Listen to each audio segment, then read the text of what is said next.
বিসমিল্লাহির রহমানির রহিম। আসসালামু আলাইকুম সুপ্রিয় শিক্ষার্থী। জেপি ম্যাথ কেয়ারের আমাদের আজকের ক্লাস নবম দশম শ্রেণী অনুশীলনী 5.1 21, 22 এবং 23 নম্বর অঙ্কের সমাধান। তো আমরা প্রথমেই 21 নম্বর অঙ্ক দিয়ে শুরু করব। তো দেখো 21 নম্বর অঙ্ক এখানে বলা আছে একটি লঞ্চের যাত্রী সংখ্যা 47। একটি লঞ্চের যাত্রী সংখ্যা 47, মাথাপিছু কেবিনের ভাড়া ডেকের ভাড়ার দ্বিগুণ, অর্থাৎ কেবিন এবং ডেক দুইটি অংশ রয়েছে। কেবিন এবং ডেক দুইটি অংশ। তাহলে এখানে বলা আছে যে ডেকের ভাড়া মাথাপিছু 30 টাকা। এখানে মাথাপিছু কেবিনের ভাড়া ডেকের ভাড়া দ্বিগুণ, এটা সত্য। আর ডেকের যেটা ভাড়া সেটা হচ্ছে 30 টাকা। আর মোট যে ভাড়া প্রাপ্তি সেটা হচ্ছে 1680 টাকা। তাহলে আমাদের এখন এখানে বের করতে বলছে যে কেবিনের যাত্রী সংখ্যা নির্ণয় করতে হবে। আমাদের কেবিনের যাত্রী সংখ্যা নির্ণয় করতে হবে। তাহলে আমরা এখান থেকে দেখো অঙ্ক করলে বুঝতে পারবে যে 21 নম্বর অঙ্ক আমরা চলকের মাধ্যমে সমাধান করব। যাতে আমাদের কোনো ডেক বা কেবিনের যাত্রী সংখ্যা দেওয়া নাই, তাহলে আমরা এখান থেকে মনে করি আমরা কেবিনের যাত্রী সংখ্যা ধরে নিব। কেবিনের যাত্রী সংখ্যা x জন। টোটাল যাত্রী সংখ্যা 47 জন, এর মধ্যে কেবিনে যদি থাকে x জন, তাহলে আমাদের এখন ডেকে কতজন আছে এটা বের করতে হবে। তাহলে সুতরাং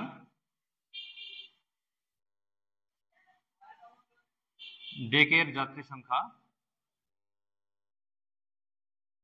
সমান, তাহলে এটা কত হবে, টোটাল টোটাল 47, এর মধ্যে ডেক এবং কেবিন বিভক্ত।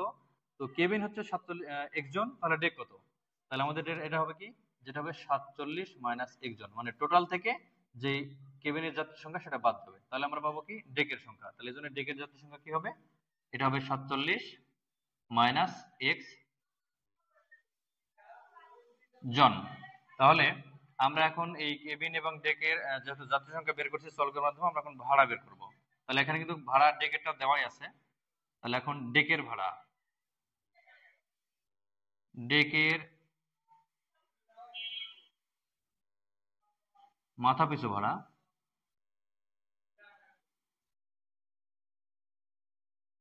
মাথাপিছু ভাড়া এখানে দেওয়া আছে ডেকের মাথাপিছু ভাড়া 30 টাকা। কিন্তু শর্ত রয়েছে যে কেবিনের মাথাপিছু ভাড়া এই ডেকের ভাড়ার দ্বিগুণ। তাহলে ডেকের কেবিনের ভাড়া তাহলে কি হবে মাথাপিছু, সুতরাং কেবিনের মাথাপিছু ভাড়া সমান হবে, তাহলে 30 এর সাথে 2 গুণ, যেহেতু দ্বিগুণ বলা আছে তাহলে 30 গুণ 2 অর্থাৎ 60 টাকা। তাহলে এখানে কিন্তু আমাদের দেখো কেবিনের যাত্রী সংখ্যা, কেবিনের ভাড়া, আবার ডেকের যাত্রী সংখ্যা, ডেকের ভাড়া, আমরা কিন্তু সবকিছু পেয়েছি। তাহলে প্রত্যেকের যাত্রীর সংখ্যা এবং মাথাপিছু ভাড়া আমরা যদি পেয়ে থাকি, তাহলে এখন আমাদের মোট যে 1680 টাকা আমাদের ভাড়া প্রাপ্তি যেটা, তাহলে আমরা এখন এখান থেকে এই 1680 টাকার মাধ্যমে আমরা এখান থেকে এই চলক এক্স এর মান বের করতে পারবো। তাহলে আমরা কিভাবে লিখবো, যে মোট যে 1680 টাকা উঠছে যেটা প্রাপ্তি, তাহলে আমাদের প্রত্যেক ডেকের যাত্রী যারা ছিল তারা কিন্তু প্রত্যেকে 30 টাকা করে চাঁদা দিয়েছে বা 30 টাকা করে ভাড়া দিয়েছে। আর কেবিনের যারা ছিল তারা হচ্ছে 60 টাকা করে দিয়েছে। তাহলে আমাদের কি করতে হবে, যে প্রশ্ন মতে লিখে দেখো, প্রশ্ন মতে লিখতে হবে, প্রশ্ন মতে আমাদের কেবিনের যাত্রীর সংখ্যার সাথে কেবিনের ভাড়া গুণ প্লাস ডেকের যাত্রীর সংখ্যার সাথে ডেকের ভাড়া গুণ দিতে হবে, দিয়ে আমাদের টোটাল যে ভাড়া সেটা লিখতে হবে।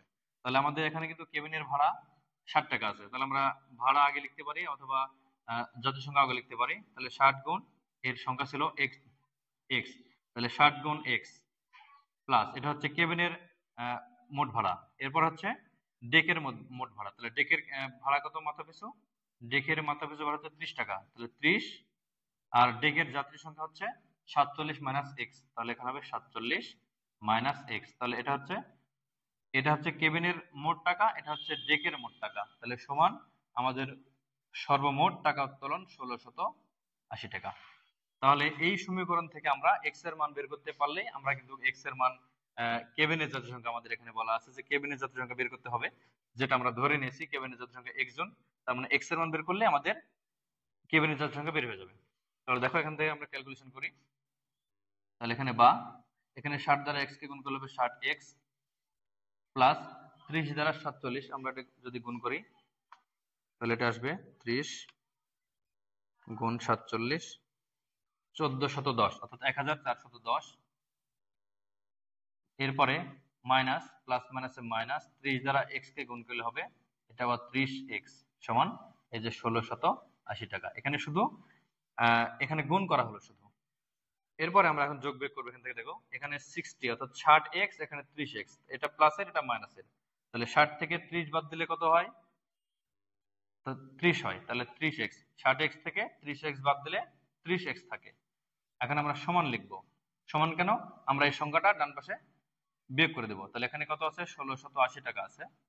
এখানে যেহেতু 1410 এখানে প্লাস, তাহলে এখানে হচ্ছে মাইনাস হয়ে যাবে 1410 অর্থাৎ 1410 টাকা।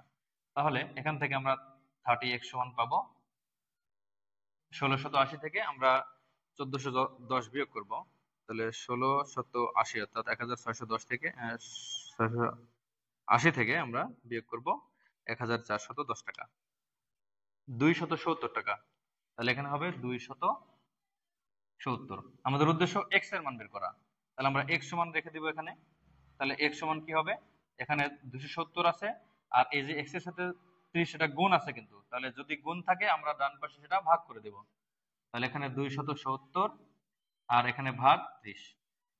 তাহলে আমরা যদি ভাগ করি অথবা কাটাকাটি করতে পারি 0 0, এবং এখন আমরা 27 কে 3 দ্বারা ভাগ করলে পাবো কি? x সমান সমান 9। তো দেখো আমরা x এর মান পেয়েছি 9। তাহলে আমাদের x এর মান কি বলা আছে? x এর মান হচ্ছে কেবেনের জাতীয় সংখ্যা। আমাদের প্রশ্নে কিন্তু চেয়েছে যে কেবেনের জাতীয় সংখ্যা নির্ণয় করতে হবে, এটা আমাদের নির্ণয়। তাহলে আমাদের এখন x এর মান যেহেতু পেয়েছি, তাহলে আমরা পেয়েছি কি? কেবেনের জাতীয় সংখ্যা। সুতরাং আমরা অ্যান্সার লিখে দেব যে সুতরাং কেবিনের যাত্রী সংখ্যা সমান 9 জন। এটা হচ্ছে 21 নম্বরের অ্যান্সার। তো আমরা এখন 22 নম্বর অঙ্ক করব। তো এখানে 22 নম্বর অঙ্কে বলা আছে মোট 120টি 25 পয়সার মুদ্রা ও 50 পয়সার মুদ্রায় মোট 35 টাকা হলে কোন প্রকার মুদ্রা কতটি? এটা আমাদের নির্ণয় করতে হবে।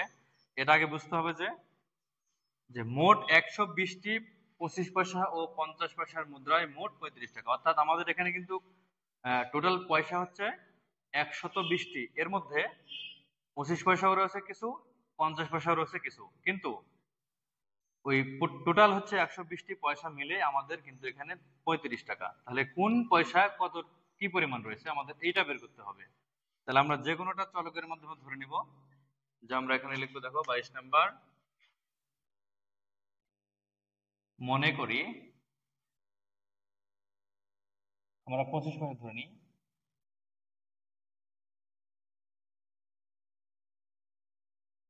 25 পয়সার মুদ্রা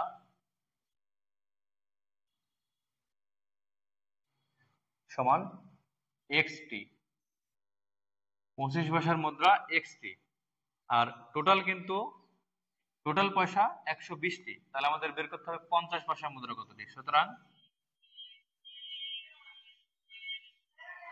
50 পয়সার মুদ্রা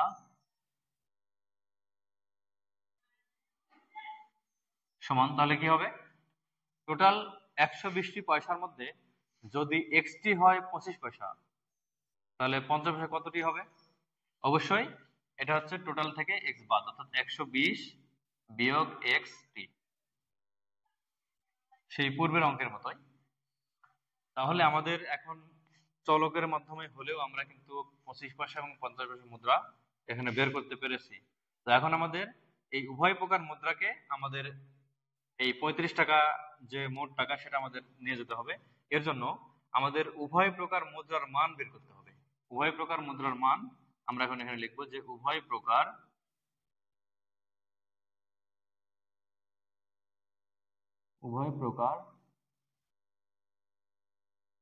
মুদ্রার মান, অর্থাৎ টোটাল যে মুদ্রার মান, আমরা এটাকে হয় টাকাতে করব না হলে পয়সাতে করব। আমরা এখানে পয়সাতেই করি।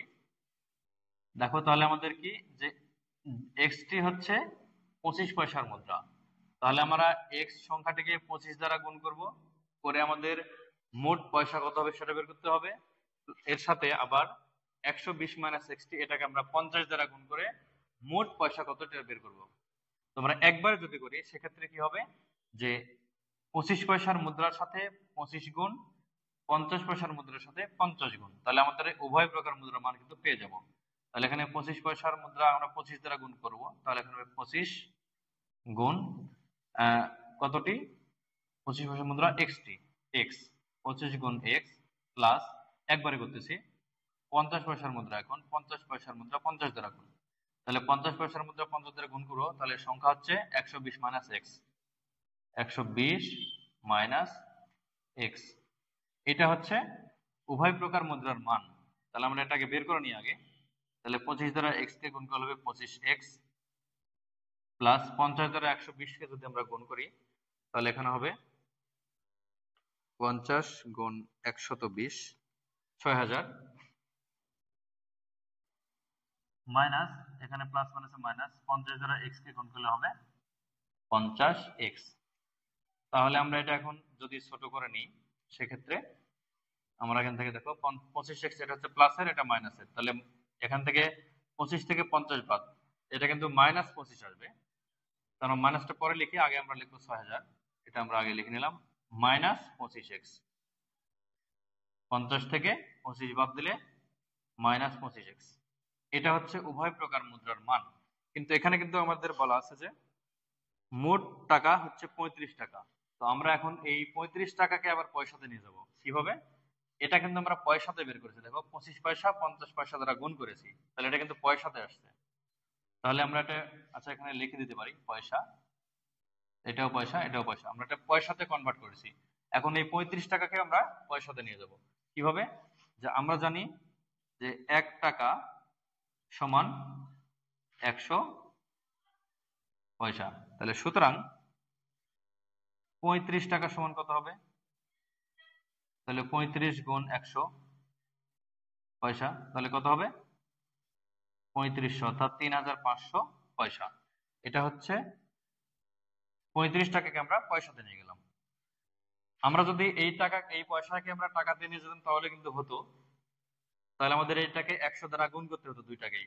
তো আমরা এটা না করে এই 35 টাকাকে 100 দ্বারা ভাগ করতে হতো এটা, আর এটা আমরা 35 কে আমরা যদি পয়সাতে নিয়ে যাই তাহলে 100 দ্বারা গুণ করলে সেটা সহজে চলে আসতেছে, আমরা এই জন্য এটা করলাম। তাহলে আমরা এখন এখান থেকে আমরা এটা তোমরা নিচে করবা, আমি এই সাইডে করলাম যেহেতু জায়গা নাই। তাহলে আমরা এখানে এটা লেখার পরে এখানে লিখবো প্রশ্ন মতে, প্রশ্ন মতে। তাহলে এই যে এই টাকা আর এই পয়সা, মানে এটাও পয়সা, এখন এটাও পয়সা হয়ে গেল, টাকা ছিল আমরা পয়সাতে নিয়ে আসলাম 100 দ্বারা গুণ করে, তাহলে এই দুইটা কিন্তু সমান। এই এই যে এই চলকের মাধ্যমে এইটা দ্বারাই কিন্তু এই 3500 পয়সা হয়েছে, এই জন্য এই দুইটা সমান লিখতে হবে। তাহলে আমরা কি লিখবো, যে 6000 মাইনাস 25x সমান, এখানে হচ্ছে 3500। তাহলে এখান থেকে আমরা মাইনাস 25 রেখে দিলাম, মাইনাস 25x সমান 3500। এখানে কিন্তু 6000 প্লাস, অর্থাৎ এখানে কিন্তু পজিটিভ চিহ্ন আছে, এটা পজিটিভ হয়ে আছে, আমরা এখানে ডান পাশে নিয়ে গেলে নেগেটিভ হবে, তাহলে এখানে হবে 6000। তাহলে আমরা এখন 3500 থেকে 6000 বাদ দেব, 3500, এখান থেকে আমরা বাদ দিব 6000, এটা হচ্ছে 2500, অর্থাৎ 2500 হবে, কিন্তু সেটা মাইনাসের, তাহলে মাইনাস 25x সমান মাইনাস 2500 হবে, মানে ছোট সংখ্যা থেকে বড় সংখ্যা বাদ, এই জন্য মাইনাস। এখন আমরা x এর মান বের করার উদ্দেশ্য x রাখবো এখানে, তাহলে এখানে মাইনাস 2500, আর এই যে 25 এখানে কিন্তু গুণ আছে, মাইনাস 25 x এর সাথে গুণ আছে, আমরা এখানে বিয়োগ ভাগ করে দেব 25, মাইনাস মাইনাস কাটবে। এখন 2500 কে 25 দ্বারা ভাগ, অবশ্যই 100 হবে, তাহলে x সমান কত হবে 100, তাহলে x সমান 100। আমাদের এখানে কিন্তু বলা আছে যে কোন প্রকার মুদ্রা সংখ্যা কয়টি, তাহলে আমরা x পেয়েছি বলতে কি আমরা কি পেয়েছি, এখানে দেখো x এর মান পেয়েছি আমরা 100, তাহলে x এর মান যদি 100 হয়, আমরা দেখো x এর মান কি ধরেছি, 25 পয়সার মুদ্রা ধরেছি x টি, তাহলে আমাদের কি পেয়েছি যে 25 পয়সার মুদ্রা 100টি, এটা আমরা পেয়েছি। কিন্তু আমাদের 2 পয়সাটাই বের করতে হবে, তাহলে আমরা 50 পয়সা কি করে পাবো, আমরা 50 পয়সার যে সমীকরণটা ধরেছি এখান থেকে, যে 50 পয়সার মুদ্রা 120 বিয়োগ x টি, আমরা এই সমীকরণে যদি x এর মান বসাই তাহলে কিন্তু আমরা 25 পয়সার মুদ্রাও পাবো। তাহলে আমরা এখান থেকে এরপরে লিখবো, দেখো উপরে লিখবো, এইটুকু করার পরে আমরা এখন উপরে আবার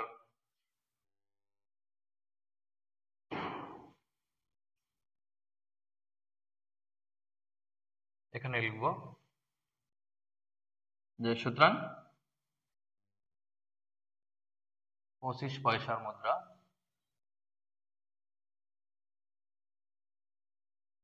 x সমান সমান 100টি, যেটা আমরা পেয়েছি। এরপরে আমরা সুতরাং লিখবো যে 50 পয়সার মুদ্রা, 50 পয়সার মুদ্রা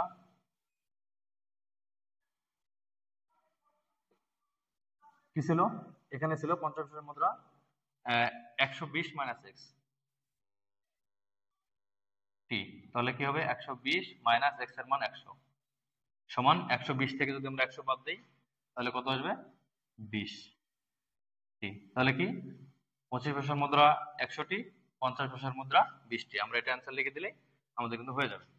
সুতরাং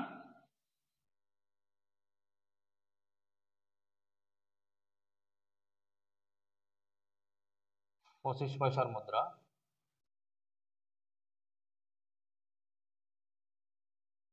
100টি এবং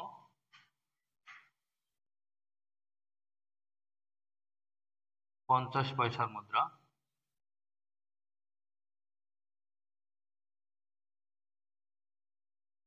20টি অ্যান্সার। তাহলে আমাদের অ্যান্সার কিন্তু হয়ে গেছে যে 25 পয়সা 100টি এবং 50 পয়সা 20টি।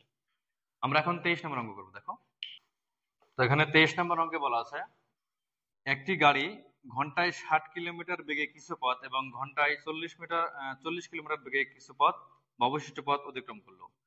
গাড়িটি মোট 5 ঘন্টায় 240 কিলোমিটার পথ অতিক্রম করলে ঘন্টায় 60 কিলোমিটার বেগে কত দূর গিয়েছিল। এখানে বুঝতে হবে কি যে একটা গাড়ি কিছু পথ গিয়েছে 60 কিলোমিটার পার আওয়ার বেগে আর কিছু পথ গিয়েছে 40 কিলোমিটার পার আওয়ার বেগে, কিন্তু এখানে দেখা গেছে যে 5 ঘন্টায় গাড়িটি 240 কিলোমিটার পথ অতিক্রম করেছে। তাহলে 60 কিলোমিটার বেগে যে পথটি অতিক্রম করলো এই পথ কতটুকু পথ, এটা আমাদের বের করতে হবে। তাহলে আমরা এখান থেকে দেখো ধরে নিব 23 নম্বর, মনে করি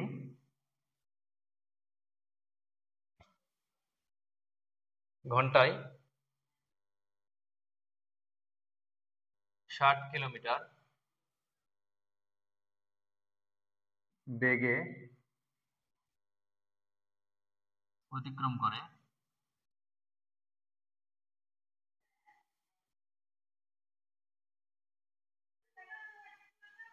x কিলোমিটার পথ। আমরা এটা ধরলাম যে 60 কিলোমিটার বেগে গিয়েছে x কিলোমিটার পথ, তাহলে 40 কিলোমিটার বেগে কত গিয়েছে।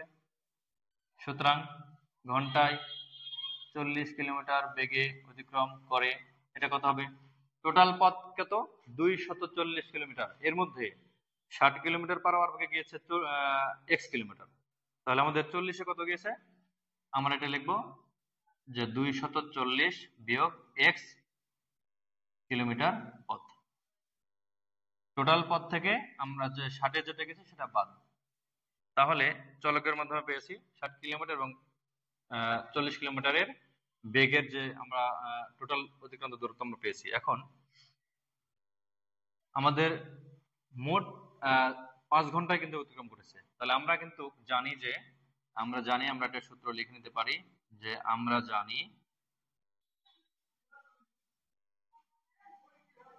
জানি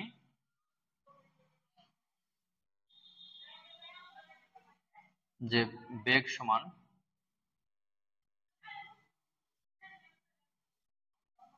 দূরত্ব ভাগ সময়। এটা কিন্তু আমরা জানি যে বেগ সমান দূরত্ব ভাগ সময়, কিন্তু এখানে আমাদের বেগও রয়েছে সময়ও রয়েছে। তাহলে আমাদের এখানে কি লাগবে, আমরা এই সূত্র থেকে কিন্তু আমরা জানি আবার যে সময় সমান কি, তাহলে সময় এখানে বেগে ভাগ আছে গুণ হয়ে যাবে, বেগ গুণ আছে ভাগ হয়ে যাবে। তাহলে আমরা লিখবো বা সময় সমান, যেহেতু সময় এখানে বলা আছে, সময় সমান কি হবে, দূরত্ব ভাগ বেগ। তাহলে এখানে দূরত্ব ভাগ বেগ, এটা হচ্ছে আমাদের সময়। আমরা এইটা দিয়ে কিন্তু অঙ্ক করব। তাহলে এখন লিখবো প্রশ্ন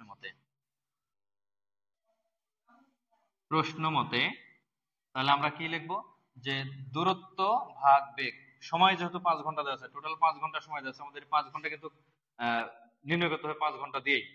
এজন্য আমরা সময়টাই আমরা সময়ের সময় করে নিলাম। তাহলে আমরা প্রথমে দেখো 60 কিলোমিটার গিয়েছে, 60 কিলোমিটার বেগে গিয়েছে x কিলোমিটার পথ, এটা কিন্তু বেগ আর এটা হচ্ছে দূরত্ব। তাহলে এখানে কি দূরত্ব, কি দূরত্ব হচ্ছে x কিলোমিটার, পথ গিয়েছে কত, কত বেগে গেছে, 60 কিলোমিটার বেগে গেছে।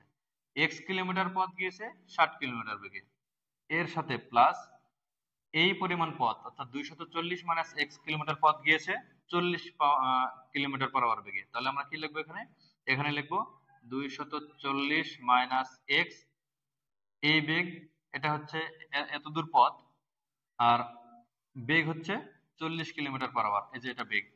তাহলে এখানে আমরা এখানে লিখবো 40 সমান আমাদের টোটাল সময় কত লেগেছে, 5 ঘন্টা গিয়েছে। তাহলে আমরা এখানে x ভাগ 60, 240 মাইনাস x ভাগ 40 সমান 5 ঘন্টা, অর্থাৎ এখানে 5। এখন আমাদের এখান থেকে x চলকের মান বের করলে আমরা এই x কিলোমিটার বের করলে আমরা 60 ঘন্টায় কত পথ গেছে সেটা আমরা পাবো। তাহলে দেখো এখানে আমরা এখন লসাগু করবো সরাসরি। 60 এবং 40 এর লসাগু, 60 এবং 40 এর লসাগু হয় 120 হবে। এখানে 6 এবং 4 এর লসাগু, তাহলে এখানে 2 3 2, 6 নিলে এখানে 3 দ্বারা ভাগ হবে, এখানে 2 দ্বারা, তাহলে এখানে আর ভাগ যাচ্ছে না। তাহলে 3 ইন্টু 2 6, 6 ইন্টু 2 12, তার মানে 120 হবে। এখানে লসাগু আমাদের 120 হবে। তাহলে আমরা লসাগু নিব 120। এখন আমরা কি করব, লসাগু করা হয়তো বা অনেকে জানো অনেকে জানো না। তো আমরা প্রথমে কি করতে হয়, যে এই যে হর দ্বারা লসাগুকে ভাগ করতে হয়। তাহলে 60 দ্বারা যদি 120 কে ভাগ করা হয় কত হবে, 60 ভাগ 120 অবশ্যই 2 হবে। তাহলে এখানে 2 দ্বারা কি করবে, যে এটা ভাগ করে যা থাকলো আমরা 2 পেলাম, ওই 2 দ্বারা উপরে লবকে গুণ, x কে গুণ। তাহলে কত ছিল, 60 দ্বারা 120 কে ভাগ করে 2 ছিল, 2 দ্বারা x কে গুণ করলে হবে 2x বা 2x প্লাস। এখন 40 দ্বারা 120 কে ভাগ, 40 দ্বারা 120 কে ভাগ করলে হবে 3 ইন্টু 40, তাহলে এখানে হবে 3, 3 থাকবে। 40 দ্বারা 120 কে ভাগ করলে 3 থাকবে, ওই 3 দ্বারা এই 240 মাইনাস x টোটালটাকে গুণ, তাহলে আমরা এখানে গুণ আকারে রাখি, পরে গুণ করে দিব। তাহলে 3 ইন্টু 240 মাইনাস x সমান ডান পাশে 5। দেখো আমরা এখন এখান থেকে লিখবো 2x প্লাস 3 দ্বারা গুণ করছে, এখানে 3 ইন্টু 240, 240 720 হতে পারে, 3 ইন্টু 240, হ্যাঁ 720, তাহলে এখানে হবে 720 মাইনাস 3 ইন্টু এক্স, তাহলে 3x সমান, আমরা এখন এই যে 120 এখানে কি ভাগ আছে আমরা এখানে গুণ করে দেবো, তাহলে 5 ইন্টু 100। তাহলে এখন আমরা এখান থেকে দেখো এই 2x থেকে 3x বাদ, অর্থাৎ 2 থেকে 3 বাদ, তাহলে মাইনাস 1 হয়, তাহলে 2x থেকে 3x বাদ দিলে মাইনাস x হবে। তাহলে এখানে হবে বা মাইনাস x সমান, এখানে 5 ইন্টু 100 120, 5 কে আমরা যদি 120 দ্বারা গুণ করি তাহলে কত হবে,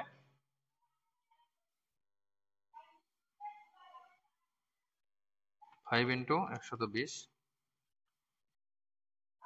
এখানে হবে 600। তাহলে এখানে মাইনাস x আর এখানে হচ্ছে 600, আর এই যে 720 এখানে ছিল, এখানে প্লাস ছিল, আমরা এটা একবারে মাইনাস করে দেব, যেহেতু বাম পাশে প্লাস ছিল ডান পাশে মাইনাস 720। তাহলে এখানে কত হবে, বা মাইনাস x সমান হবে 600 থেকে আমরা যদি 720 বাদ দিই, 600 বিয়োগ 720, তাহলে এখানে হবে 120, তাহলে মাইনাস 120 হবে, মাইনাস 120। তাহলে এখান থেকে দেখো উভয় পাশ থেকে মাইনাস মাইনাস কাটা দিলে এখানে x এর মান কি থাকে, বা x সমান থাকে 120। তাহলে এখানে কিন্তু x এর মান আমরা পেয়েছি, x পেয়েছি, x এর মান পেয়েছি 120। তাহলে আমরা x কি ধরেছি, x ধরেছে হচ্ছে ঘন্টায় 60 কিলোমিটার বেগে কত দূর পথ অতিক্রম করেছে সেটা, যে ঘন্টায় 60 কিলোমিটার বেগে অতিক্রম করে x কিলোমিটার পথ। তাহলে আমরা x কিন্তু পেয়েছি, সেহেতু আমাদের এখানে অ্যান্সারও কিন্তু চেয়েছে যে 60 ঘন্টায় 60 কিলোমিটার বেগে কত দূর গিয়েছিল, কতটুকু পথ অতিক্রম করেছিল। তাহলে এখানে আমাদের অ্যান্সার হয়ে গেছে। সুতরাং আমরা লিখবো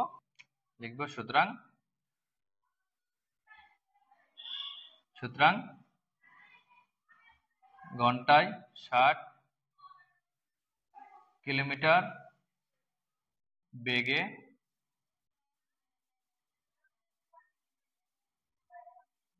গিয়েছিল 120 কিলোমিটার পথ। এটা হচ্ছে 23 নম্বর অঙ্কের অ্যান্সার। তো আজকে এ পর্যন্তই। আমরা এর পরবর্তী যে অঙ্কগুলো রয়েছে আমরা অতি শীঘ্রই সেই অঙ্কগুলো নিয়ে তোমাদের সামনে আবারও হাজির হবো। সে পর্যন্ত সবাই ভালো থাকবে, সুস্থ থাকবে। ধন্যবাদ সবাইকে।